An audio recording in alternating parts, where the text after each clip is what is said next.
Alright, so it is time to name the player of the week from this past week, which includes the November 2nd against Vegas, November 4th against Tampa, and November 6th against the Bruins. The player of the week is Jack Campbell. And why is it Jack Campbell? Number one, he was named the NHL's second star of the week. He got his first shutout of the season against the Knights on Tuesday. And he was also single-handedly responsible for the wins against Tampa and the Bruins. He literally gave them the win. If it was not for him, they would not have walked away with those wins. Maybe not so much the game against the Bruins, but in both, definitely the one against Tampa, he was, like, there's no other way to say it. He was the reason that they won in that game against Tampa. There are so many instances where Tampa could have ran away with the game. There were so many odd man rushes, so many times that the Leafs collapsed, and the game could have been like 6-0, the way that they were playing in the beginning. So kudos to him for giving us that win. And then in the game against the Bruins the game against Vegas, everyone played well, so that counts for him. And he got his first shutout of the season. And then in the game against the Bruins on Saturday, again, he was phenomenal. The offense was moving and buzzing a lot more than it was on the Thursday against Tampa, so that helped Campbell out a bit.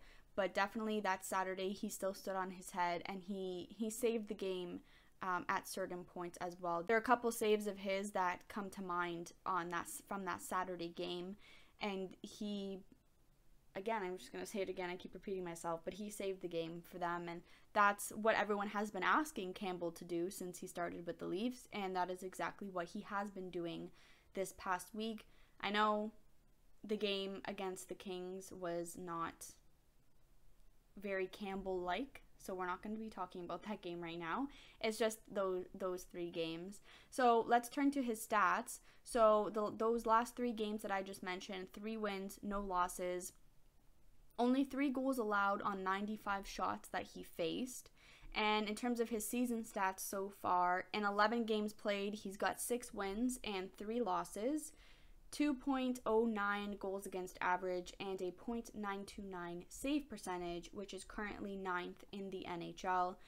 He has also had a slow start to the season, so it's nice to see him picking up the pace and returning to what he was last season, because he was a huge part of our season last season, so it's just nice to see him getting back to that. I also wanted to name 2 honorable mentions. So the first honorable mention is to the core 4.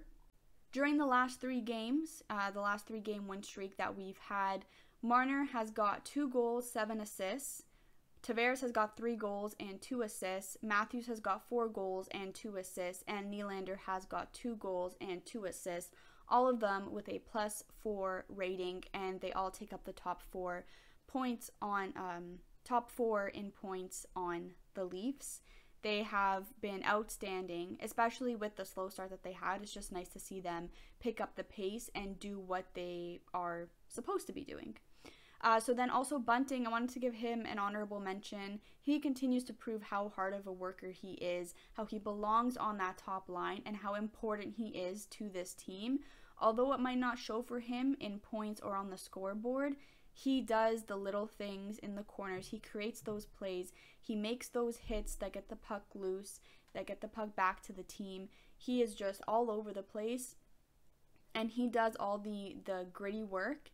And he's been an awesome Hyman replacement. He has become a very valuable member of this team because of how hard he works. Also in front of the net. His presence in front of the net is phenomenal. And for someone like Matthews to have him there in front of the net, it's been working awesome. Another honorable mention was just to Liljegren for stepping up. He did what Sandin did last year, and he claimed his spot. The spot on that roster is his. Sandin and Liljegren are our bottom pairing, and although I think that they can do better than just the bottom pairing, they are still young, so obviously there's still room for improvement, but them two together have been outstanding, and I really hope that they stay together for the whole season, or at least majority of it, because they have similar playing style, so they work well together.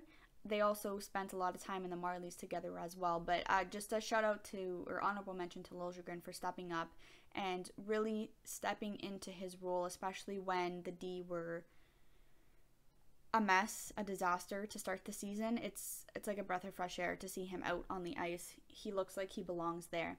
So that is Player of the Week and honorable mentions for the week.